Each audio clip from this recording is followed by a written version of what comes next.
On my first day in Prime Ministerial Office, I would do what I do at the start of any job, which is find out who signs my timesheet, and that way ensure that I can get in as late as possible and leave when I'm ready to. The second thing I would do is to introduce fines on the spot for people who incorrectly contest parking violation fines. So it's more of a sort of just a minute incorrect challenge, you lose a point thing.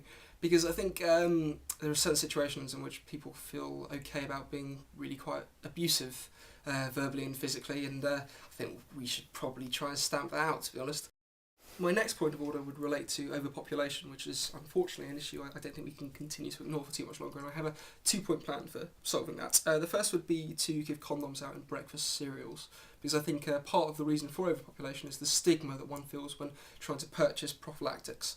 I, for one, feel silently judged every time I attempt to do that, in the same way that I only ever really feel otherwise when I'm buying toilet paper from a newsagent. Because I think they assume that I'm touching cloth, and I will almost inevitably buy something else to accompany the toilet paper of no value or consequence or interest whatsoever, which I think is actually the initial marketing strategy for Zoo magazine.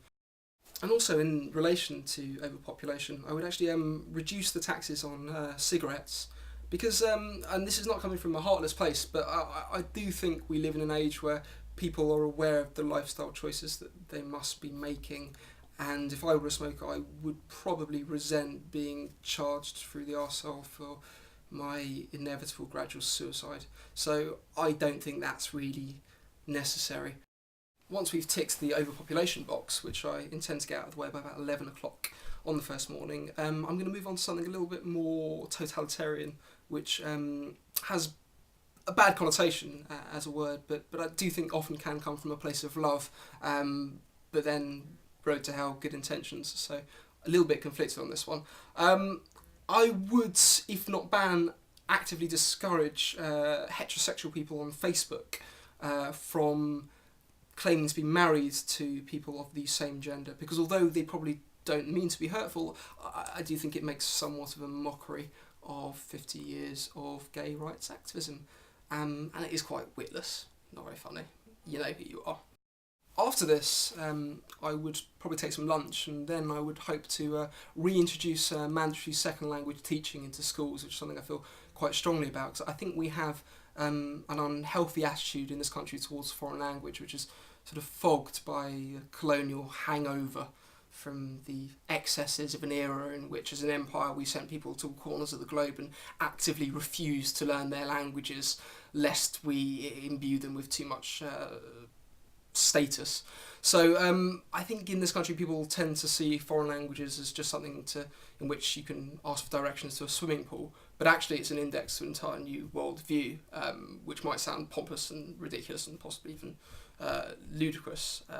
But by way of example, in French, a lost property office is un bureau d'objet trouvé, which is a found property office, which I think people should know. And the second reason that I would introduce mandatory second language teaching into schools is to ensure that our grandchildren can see through the hollow facade that is the Starbucks sizing system. My final point of order is something that I came to having reread my previous points, and I realised that they were all quite small things. They were all relatively frivolous and possibly even glib in some cases. There was nothing particularly world-changing or revolutionary or radical. There's no NHS reforms or taking us out of the EU. And for a while I felt bad about that. I felt like I had a platform and I'd wasted it.